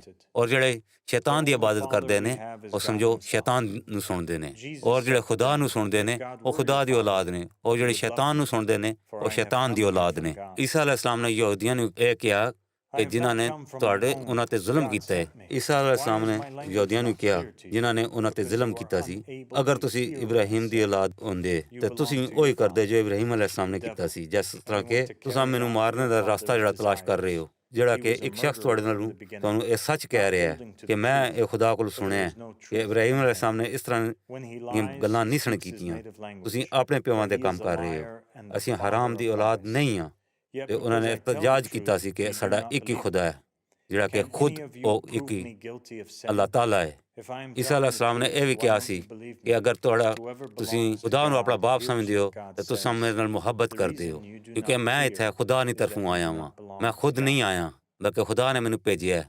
ਤੁਹਾਨੂੰ ਮੇਰੀ ਗੱਲ ਦੀ ਸਮਝ ਕਿਉਂ ਨਹੀਂ ਆਉਂਦੀ? ਕਿਉਂਕਿ ਤੁਸੀਂ ਮੇਰੀ ਗੱਲਾਂ ਸੁਣਨੇ ਤੇ ਕਾਸਰ ਹੋ। ਤੁਸੀਂ ਆਪਣੇ ਬਾਪ ਸ਼ੈਤਾਨ ਨਾਲ ਤਲਕ ਰੱਖਦੇ ਹੋ ਔਰ ਤੁਸੀਂ ਉਸ ਦੀਆਂ ਵਾਲਦ ਦੀਆਂ ਜਿਹੜੀਆਂ ਨੇ ਉਸ ਵਾਲਦ ਦੀਆਂ ਖਾਹਿਸ਼ਾਤ ਨੂੰ ਪੂਰਾ ਕਰਦੇ ਹੋ। ਚਾਹੇ ਉਹ ਸ਼ੁਰੂ ਤੋਂ ਹੀ ਇੱਕ ਹੀ ਕਾਤਲ ਸੀ, ਸੱਚਾਈ ਨੂੰ ਨਹੀਂ ਸੀ ਪਕੜਦਾ, ਕਿਉਂਕਿ ਉਹਦੀ ਸੱਚਾਈ ਨਹੀਂ ਸੀ। ਉਹ ਝੂਠ ਬੋਲਦਾ ਸੀ ਤੇ ਆਪਣੀ ਮਾਦਰੀ ਜ਼ਬਾਨ ਬੋਲਦਾ ਸੀ, ਕਿਉਂਕਿ ਉਹ ਝੂਠਾ ਔਰ ਝੂਠ ਦਾ ਬਾਪ ਸੀ। ਕਿਉਂਕਿ ਮੈਂ ਸੱਚ ਕਹਿੰਦਾ ਤਾਂ ਤੁਸੀਂ ਮੇਰੇ 'ਤੇ ਯਕੀਨ ਨਹੀਂ ਕਰਦੇ। ਕਿਆ ਤੁਸਾਂ 'ਚੋਂ ਕੋਈ ਮੇਰੇ ਗੁਨਾਹ ਦਾ ਮੈਨੂੰ ਮੁਜਰਮ ਸਾਬਤ ਕਰ ਸਕਦਾ ਹੈ? ਅਗਰ ਮੈਂ ਸੱਚ ਕਹਿਣ ਲੱਗਾ ਤਾਂ ਤੁਸੀਂ ਮੇਰੇ ਸੱਚ ਦਾ ਯਕੀਨ ਕਿਉਂ ਨਹੀਂ ਕਰਦੇ? ਜਿਹੜਾ ਖੁਦਾ ਦਾ ਉਹ ਹੀ ਸੁਣਦਾ ਹੈ। ਜਿਹੜਾ ਖੁਦਾ ਕਹਿੰਦਾ ਤੁਹਾਡੇ ਸੁਣਨ ਦੀ ਵਜ੍ਹਾ ਇਹ ਹੀ ਹੈ ਕਿ ਤੁਸੀਂ ਖੁਦਾ ਨਾਲ ਤਲਕ ਨਹੀਂ ਰੱਖਦੇ ਹੋ। ਜਿਹੜਾ ਵੀ ਮੇਰੀ ਗੱਲ ਸੁਣਦਾ ਔਰ ਮੈਨੂੰ ਖੁਸ਼ ਆਮਦੀਦ ਕਹਿੰਦਾ, ਉਹ ਹੀ ਵਾਕਿਆ ਹੀ ਇਮਾਮ ਮਹਦੀ ਅਲੈਹਿਸਲਾਮ ਦਾ ਇੰਤਜ਼ਾਰ ਕਰ ਰਿਹਾ। ਅਤੇ ਉਹਨਾਂ ਦਾ ਅਸਲ ਵਾਲਾ ਜਿਹੜਾ ਉਹ ਆਦਮ ਹੈ, ਅਤੇ ਜਿਸ ਨੇ ਮੈਨੂੰ ਜੁਟਲਾਇਆ ਹੈ ਉਹ ਮਹਦੀ ਅਲੈਹਿਸਲਾਮ ਸੀ, ਬੁਗਜ਼ ਰੱਖਦਾ ਔਰ ਉਹਨਾਂ ਦਾ ਬਾਪ ਜਿਹੜਾ ਹੈ ਉਹ ਅਬਲੀਸ ਹੈ। ਹਰ ਰੋਜ਼ 8000 ਸੇ ਜ਼ਿਆਦਾ ਬੱਚੇ ਗੁਰਬਤ ਦੀ ਵਜ੍ਹਾ ਨਾਲ ਮਰ ਜਾਂਦੇ ਨੇ। 6.2 ਜਿਹੜੇ ਮਿਲੀਅਨ ਬੱਚੇ ਨੇ ਉਹ 15 ਸਾਲ ਦੀ ਕਮ ਏਜ ਵਿੱਚ ਗੁਰਬਤ ਦੀ ਵਜ੍ਹਾ ਨਾਲ ਹਰ ਸਾਲ ਉਹ ਮਰ ਜਾਂਦੇ ਨੇ। ਇਸ ਦੇ ਨਾਲ ਹੀ ਹਰ ਸਾਲ ਫੂਡ ਇੰਡਸਟਰੀ 'ਚ, ਗਰੋਸਰੀ ਸਟੋਰਾਂ 'ਚ, ਰੈਸਟੋਰੈਂਟਾਂ 'ਚ ਔਰ ਫੂਡ ਜਿਹੜੇ ਰਿਟੇਲਰ ਉਹਨਾਂ ਦੇ ਜ਼ਰੀਏ ਸੈਂਕੜੋਂ ਮਿਲੀਅਨ ਜਿਹੜੇ ਨੇ ਮਿਲੀਅਨ ਟਨ ਜਿਹੜਾ ਖਾਣਾ ਹੈ ਉਹ ਜ਼ਾਇਆ ਕੀਤਾ ਜਾਂਦਾ ਹੈ। ਉਹ ਇਸ ਨੂੰ ਗਰੀਬਾਂ ਦੇ ਹਵਾਲੇ ਕਰਨ ਦੇ ਬਜਾਏ ਖੁਦਗਰਜ਼ੀ ਨਾਲ ਉਸ ਨੂੰ ਜ਼ਾਇਆ ਕਰਦੇ ਨੇ ਤਾਂ ਕਿ ਉਹਨਾਂ ਦੇ ਮੁਨਾਫੇ 'ਤੇ ਕੋਈ ਅਸਰ ਨਾ ਪੜੇ ਅਤੇ ਉਹਨਾਂ ਦੇ ਟੈਕਸਾਂ 'ਤੇ ਕੋਈ ਫਰਕ ਨਾ ਪੜੇ। ਫੈਸ਼ਨ ਇੰਡਸਟਰੀ ਦੇ ਵਿੱਚ ਹਰ ਸਾਲ 93 ਮਿਲੀਅਨ ਟਨ ਮਲੀਅਤ ਦੇ ਕੱਪੜਿਆਂ ਨੂੰ ਜਲਾ ਕੇ ਤਬਾਹ ਕਰ ਦਿੰਦੀ ਹੈ। ਇਸ ਨੂੰ ਗਰੀਬਾਂ ਦੇ ਹਵਾਲੇ ਕਰਨ ਦੇ ਬਜਾਏ ਖੁਦਗਰਜ਼ੀ ਨਾਲ ਉਸ ਨੂੰ ਜ਼ਾਇਆ ਕਰਦੇ ਨੇ ਤਾਂ ਕਿ ਉਹਨਾਂ ਦੇ ਮੁਨਾਫੇ 'ਤੇ ਕੋਈ ਅਸਰ ਨਾ ਪੜੇ ਅਤੇ ਉਹਨਾਂ ਦੇ ਜਿਹੜੇ ਟੈਕਸ ਉਸ 'ਤੇ ਕੋਈ ਮੁਤਾਸਰ ਨਾ ਹੋਵੇ। ਹਰ ਸਾਲ ਜਿਹੜਾ ਲੱਖਾਂ ਦੇ ਹਿਸਾਬ 'ਤੇ ਲੋਕ ਜਿਹੜੇ ਨੇ ਉਹ ਬੇਕਾਰ ਹੁੰਦੇ ਨੇ ਔਰ ਲੱਖਾਂ ਲੋਕ ਬੇਕਾਰ ਹੋਣ ਦੀ ਵਜ੍ਹਾ ਨਾਲ ਮਰ ਜਾਂਦੇ ਨੇ। ਇਸ ਦੇ ਬਾਵਜੂਦ ਸਰਕਾਰੀ ਰਿਕਾਰਡ ਦੇ ਮੁਤਾਬਕ ਜਿਹੜਾ ਦੁਨੀਆ ਦੇ ਵਿੱਚ 42 ਮਿਲੀਅਨ ਜਿਹੜੇ ਨੇ ਉਹ ਹੋਮ ਜਿਹੜੇ ਘਰ ਨੇ ਉਹ ਖਾਲੀ ਪਏ ਨੇ। ਇਹ ਕਿਤਨੀ ਬੁਰੀ ਗੱਲ ਹੈ ਤੇ ਕਿਸ ਤਰ੍ਹਾਂ ਦੀ ਸ਼ੈਤਾਨੀ ਗੱਲ ਹੈ ਕਿ ਇਨਸਾਨ ਸੜਕਾਂ 'ਤੇ ਪਏ ਮਰ ਰਹੇ ਨੇ, ਬੱਚੇ ਮਰ ਰਹੇ ਨੇ, ਸਰਦੀ ਦੇ ਵਿੱਚ ਤੜਪ ਰਹੇ ਨੇ, ਜਦਕਿ ਹਕੂਮਤਾਂ ਸੜਕਾਂ 'ਤੇ ਲੋਕਾਂ ਨੂੰ ਬੇਘਰ ਛੋੜ ਰਹੀ ਹੈ ਤੇ ਅਮੀਰ ਲੋਕ ਉਹ ਘਰ ਜਮ੍ਹਾਂ ਕਰ ਰਹੇ ਨੇ, ਜਿਸ ਦੀ ਵਜ੍ਹਾ ਤੋਂ ਉਹ ਗਰੀਬਾਂ ਨੂੰ ਤਕਲੀਫ ਹੁੰਦੀ ਹੈ। ਜਿਹੜੇ ਘਰ ਅਮੀਰਾਂ ਕੋਲ ਹੁੰਦੇ ਨੇ ਅਸਲ 'ਚ ਉਹ ਉਹਨਾਂ ਦੇ ਨਹੀਂ ਹੁੰਦੇ। ਈਸਾ ਅਲੈਹਿਸਲਾਮ, ਮੁਹੰਮਦ ਸੱਲੱਲਾਹੁ ਅਲੈਹਿ ਵਸੱਲਮ, ਮੂਸਾ ਅਲੈਹਿਸਲਾਮ, ਬੁੱਧਾ, ਕ੍ਰਿਸ਼ਨਾ ਸਭ ਇਹੀ ਕਹਿੰਦੇ ਨੇ ਜਿਹੜੇ ਖਾਲੀ ਘਰ ਨੇ, ਮਕਾਨ ਨੇ, ਇਹ ਗਰੀਬਾਂ ਦੇ ਘਰ ਨੇ। ਖੁਦਾ ਦੀ ਮਰਜ਼ੀ ਇਹ ਹੀ ਹੈ। ਜਿਨ੍ਹਾਂ ਦੀ ਜ਼ਰੂਰਤ ਜ਼ਿਆਦਾ ਹੁੰਦੀ ਹੈ ਉਹ ਉਹਨਾਂ ਲੋਕਾਂ ਦੇ ਮਕਰੂਜ਼ ਹੁੰਦੇ ਨੇ ਜਿਹੜੇ ਉਹਨਾਂ ਦੀ ਜ਼ਰੂਰਤ ਨੂੰ ਪੂਰੀ ਨਹੀਂ ਕਰ ਸਕਦੇ। ਬੁਰਾਈ ਜਿਹੜੀ ਹੈ ਨਮਾਜ਼ ਛੋੜਨੇ 'ਚ ਨਹੀਂ ਹੈ, ਬੁਰਾਈ ਗਰੀਬਾਂ ਨੂੰ ਛੋੜਨੇ ਵਿੱਚ ਹੈ। ਬਦੀ ਇਹ ਹੈ ਕਿ ਇੱਕ ਗਰੀਬ ਹੋਣ ਦੇ ਬਾਵਜੂਦ ਤੁਸੀਂ ਨਮਾਜ਼ ਅਦਾ ਕਰ ਰਹੇ ਹੋ ਔਰ ਉਸ ਵਾਸਤੇ ਕੁਛ ਨਾ ਕੀਤਾ ਜਾਵੇ। ਨਮਾਜ਼ ਜਿਹੜੀ ਹੈ ਉਹ ਬੇਕਾਰ ਲੋਕਾਂ ਨੂੰ ਰਿਹਾਇਸ਼ ਔਰ ਭੁੱਖਿਆਂ ਨੂੰ ਖਾਣਾ ਖਿਲਾਉਣ ਨੂੰ ਕਹਿੰਦੇ ਨੇ। ਨਮਾਜ਼ ਜਿਹੜੀ ਹੈ ਉਹ ਲੋਕਾਂ ਦੀ ਜਾਨ ਬਚਾਉਣ ਨੂੰ ਕਹਿੰਦੇ ਨੇ। ਇਹ ਮਜ਼ਹਬ ਹੈ। Prayer is housing the homeless and feeding the hungry, and prayer is saving lives. That is the entirety of religion.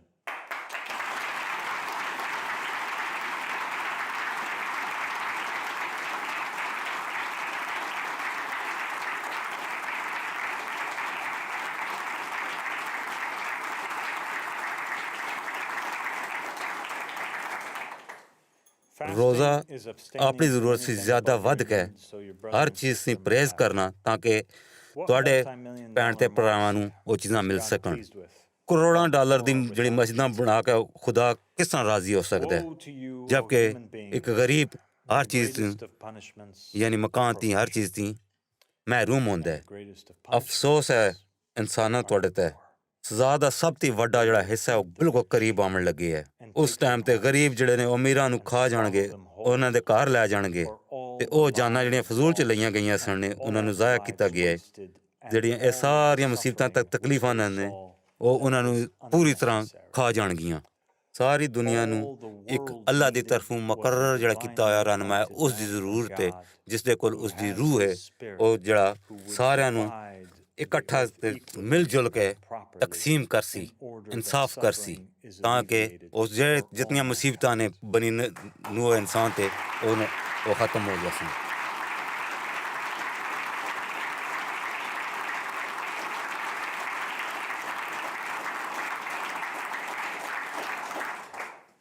ਮੈਂ ਸਵਾਏ ਹੱਕ ਦੇ ਤੁਹਾਨੂੰ ਹੋਰ ਕਿਸੇ ਤਰਫ ਨਹੀਂ ਬੁਲਾਉਣ ਲੱਗਿਆ। ਮੈਂ ਤੁਹਾਨੂੰ ਇਨਸਾਫ ਨੇ ਵਾਸਤੇ, ਮੈਂ ਗਰੀਬਾਂ ਔਰ ਗੁਨਾਹਗਾਰਾਂ ਦੀ ਆਵਾਜ਼ ਹਾਂ। ਮੈਂ ਉਹਨਾਂ ਵਾਸਤੇ ਖੁਸ਼ਖਬਰੀ ਦਾ ਪੈਗਾਮ ਲੈ ਕੇ ਆਇਆ ਕਿ ਉਹ ਜ਼ਮੀਨ ਦੇ ਵਾਰਿਸ ਬਣਨੇ ਵਾਲੇ ਨੇ। ਮੈਂ ਅੱਜ ਮਨਾਦੀ ਕਰਦਾ ਕਿ ਜਿਤਨੇ ਗੁਨਾਹਗਾਰ ਨੇ ਇਸ ਅਹਿਦਨਾਮੇ ਨੂੰ ਕਬੂਲ ਕਰੋ ਔਰ ਖੁਦਾ ਦੇ ਨਾਲ ਬੈਤ ਕਰੋ ਤਾਂ ਕਿ ਤੁਹਾਡੇ ਗੁਨਾਹ ਮਾਫ ਹੋ ਜਾਣ ਔਰ ਉਹਨਾਂ ਨੂੰ ਖਤਮ ਕਰ ਦਿੱਤਾ ਜਾਏ ਤੁਹਾਡੇ ਗੁਨਾਹ ਨੂੰ। ਤੇ ਜਿਨ੍ਹਾਂ ਲੋਕਾਂ ਨੇ ਤੁਹਾਡੇ ਕੋਲੋਂ ਇਹ ਗੁਨਾਹ ਕਰਵਾਏ ਨੇ ਉਹ ਸਾਰੇ ਗੁਨਾਹ ਉਹਨਾਂ ਤੇ ਲੁਟਾ ਦਿੱਤੇ ਜਾਣਗੇ। ਤੁਹਾਡੇ ਤੇ ਜਿਹੜੇ ਜ਼ੁਲਮ ਕਰਨੇ ਵਾਲੇ ਸ਼ੈਤਾਨੀ ਨੇ ਔਰ ਉਸ ਦੀਆਂ ਲਾਦਾਂ ਨੇ ਉਸਦੇ ਜ਼ਰੀਏ ਜਿਹੜੇ ਰਹਿਨੁਮਾ ਕੀਤੇ ਹੋਏ ਸਨ ਉਹਨਾਂ ਤੇ ਵਾਪਸ ਕਰ ਦਿੱਤੇ ਜਾਣਗੇ। ਮੈਂ ਸਿਰਫ ਉਹਨਾਂ ਪਸ਼ੇਮਾਨ ਗੁਨਾਹਗਾਰਾਂ ਵਾਸਤੇ ਨਹੀਂ ਆਇਆ, ਮੈਂ ਉਹਨਾਂ ਚੋਰਾਂ ਵਾਸਤੇ ਆਇਆ ਜਿਨ੍ਹਾਂ ਦੀ ਗੁਰਬਤ ਦੀ ਵਜ੍ਹਾ ਉਹਨਾਂ ਨੂੰ ਚੋਰੀ ਕਰਨੀ ਪਈ ਸੀ, ਔਰ ਤਵਾਇਫਾਂ ਵਾਸਤੇ ਜਿਨ੍ਹਾਂ ਆਪਣੇ ਬੱਚਿਆਂ ਨੇ ਖਾਣੇ ਵਾਸਤੇ ਖੁਦ ਨੂੰ ਉਹਨਾਂ ਨੂੰ ਵੇਚਣਾ ਪਿਆ, ਉਹਨਾਂ ਮਨਸ਼ਿਆਤ ਫਰੋਸ਼ਾਂ ਨੂੰ ਜਿਨ੍ਹਾਂ ਨੂੰ ਜ਼ਿੰਦਗੀ ਦਾ ਕੋਈ ਮਕਸਦ ਦਾ ਚਾਰਾ ਉਹਨਾਂ ਨੂੰ ਮਕਸਦ ਦਾ ਪਤਾ ਹੀ ਨਹੀਂ। ਮੈਂ ਉਹਨਾਂ ਨਾਮੀਦ ਮਰਦਾਂ ਔਰ ਨਾਮੀਦ ਔਰਤਾਂ ਦੇ ਵਾਸਤੇ ਆਇਆ ਜਿਹੜੇ ਜ਼ਿੰਦਗੀ 'ਚ ਜਿਨ੍ਹਾਂ ਖਾਧਾ ਹੋਇਆ ਹੈ। ਮੈਂ ਉਹ ਤਲਵਾਰਾਂ ਜਿਸ ਦੀ ਉਹ ਇੰਤਜ਼ਾਰ ਕਰ ਰਹੇ ਨੇ, ਉਹਨਾਂ ਲੋਕਾਂ ਵਾਸਤੇ ਜਿਨ੍ਹਾਂ ਨੇ ਉਹਨਾਂ ਦੀ ਕਿਸਮਤ ਚੁਰਾਈ ਹੈ। ਮੈਂ ਗਰੀਬਾਂ ਦੇ ਨਿਜਾਤ ਵਾਸਤੇ ਆਇਆ, ਮੈਂ ਗਰੀਬਾਂ ਨੂੰ ਨਿਜਾਤ ਦਿਲਾਣੇ ਵਾਲਾ ਹਾਂ। ਮੈਂ ਸਿਰਫ ਉਹਨਾਂ ਵਾਸਤੇ ਨਹੀਂ ਆਇਆ ਜਿਹੜੇ ਮੰਗਣੇ ਵਾਲੇ ਨੇ, ਜਿਹੜੇ ਬੇਸਹਾਰਾ ਨੇ। ਮੈਂ ਆਇਆ ਵਾਂ ਭੁੱਖਿਆਂ ਵਾਸਤੇ ਜਿਹੜੇ ਬਗੈਰ ਖਾਧੇ ਹੋਏ ਸੋ ਜਾਂਦੇ ਨੇ। ਮੈਂ ਉਹਨਾਂ ਵਾਸਤੇ ਆਇਆ ਜਿਹੜੇ ਬੇਘਰ ਸਰਦੀ ਵਿੱਚ ਬੇਘਰ ਹੁੰਦੇ ਨੇ। ਮੈਂ ਜਿਹੜੇ ਬੇਵਾ ਤੇ ਯਤੀਮਾਂ, ਮਹਾਜਰਾਂ, ਮਜ਼ਲੂਮਾਂ ਵਾਸਤੇ ਆਇਆ। ਮੈਂ ਉਹਨਾਂ ਪਰੇਸ਼ਾਨ ਲੋਕਾਂ ਵਾਸਤੇ ਆਇਆ ਜਿਹੜੇ ਤਕਰੀਬਨ ਹਰ ਉਮੀਦ ਖੋ ਚੁੱਕੇ ਨੇ। ਖੁਦਾ ਦੇ ਸਾਰੇ ਉਹ ਬੱਚੇ ਜਿਹੜੇ ਖੋ ਚੁੱਕੇ ਨੇ ਉਹਨਾਂ ਵਾਸਤੇ ਆਇਆ। ਮੈਂ ਤੁਹਾਨੂੰ ਇਹ ਕਹਿਣਾ ਆਇਆ ਕਿ ਮੈਂ ਤੁਹਾਡਾ ਵਾਲਿਦ ਹਾਂ।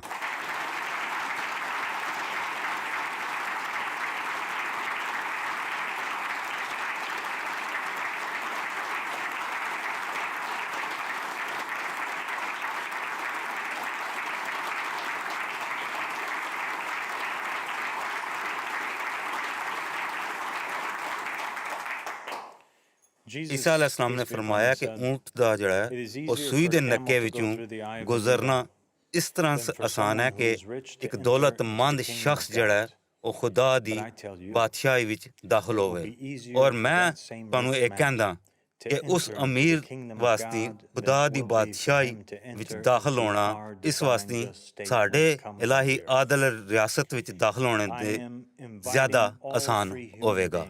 ਮੈਂ ਉਹਨਾਂ ਸਾਰੇ ਆਜ਼ਾਦ ਇਨਸਾਨਾਂ ਨੂੰ ਦਾਵਤ ਦਿੰਦਾ ਜਿਹੜੇ ਕਿ ਇਸ ਦੁਨੀਆ ਦੇ ਇਸ ਤਰੀਕੇ ਤੇ ਮੁਤਮਈਨ ਨਹੀਂ ਹਨ ਕਿ ਉਹ ਸਾਡੇ ਹੱਥ ਨਾਲ ਹੱਥ ਜੋੜ ਕੇ ਇਸ ਦਾਵਤ ਤੇ ਬੈਤ ਕਰਨ ਔਰ ਇਸ ਅਜ਼ੀਮ ਤਹਿਰੀਕ ਦੀ ਹਮਾਇਤ ਕਰਨ। ਤੁਹਾਡੇ ਕੋਲ ਜੋ ਕੁਝ ਵੀ ਹੈ ਆਪਣੀ ਆਖਰੀ ਸਾਂਸ ਤੱਕ ਇਸ ਅਜ਼ੀਮ ਤਹਿਰੀਕ ਦੀ ਹਮਾਇਤ ਵਾਸਤੇ ਖੁਦਾ ਨੂੰ ਦੇ ਦਿਓ। ਇਮਾਮ ਅਲੀ अलैहिस्सलाम ਨੇ ਆਪਣੇ ਹੱਥ ਤੇ ਹੱਥ ਮਾਰ ਕੇ ਇਹ ਫਰਮਾਇਆ, ਅਗਰ ਉਮਤ ਮੁਸਲਮਾਂ ਮੇਰੀ ਪੈਰਵੀ ਕਰਦੀ ਔਰ ਰਸੂਲ ਅੱਲਾਹ ਸੱਲੱਲਾਹੁ अलैहि वसल्लम ਦੀ ਵਫਾਤ ਦੇ ਬਾਅਦ ਵੀ ਉਹ ਮੇਰੀ ਇਤਾਅਤ ਕਰਦੇ ਤਾਂ ਉਹ ਆਪਣੇ ਅੱਪਰ ਔਰ ਆਪਣੇ ਹੱਥ ਦੇ ਨੀਚੋਂ ਇਤਨੀ ਖੁਰਾਕ ਪਾਉਂਦੇ ਕਿ ਉਹ ਕਿਆਮਤ ਤੱਕ ਬਹੁਤ ਕੁਝ ਹਾਸਲ ਕਰ ਸਕਦੇ ਸਨ। ਔਰ ਮੈਂ ਮੇਰੇ ਪਿਆਰੇ ਭੈਣੋ ਤੇ ਭਰਾਵੋ, ਇਹ ਕਹਿਣਾ, ਅਗਰ ਤੁਸੀਂ ਮੇਰੀ ਪੈਰਵੀ ਕਰਦੇ ਹੋ ਔਰ ਮੇਰੀ ਇਤਾਅਤ ਕਰਦੇ ਹੋ ਤੇ ਮੈਂ ਤੁਹਾਨੂੰ ਇਹਨਾਂ ਕੌਮਾਂ 'ਚੋਂ ਸਭ ਤੋਂ ਬੜਾ, ਸਭ ਤੋਂ ਜ਼ਿਆਦਾ ਅਮੀਰ ਔਰ ਸਭ ਤੋਂ ਜ਼ਿਆਦਾ ਖੁਸ਼ਹਾਲ ਬਣਾਵਾਂਗਾ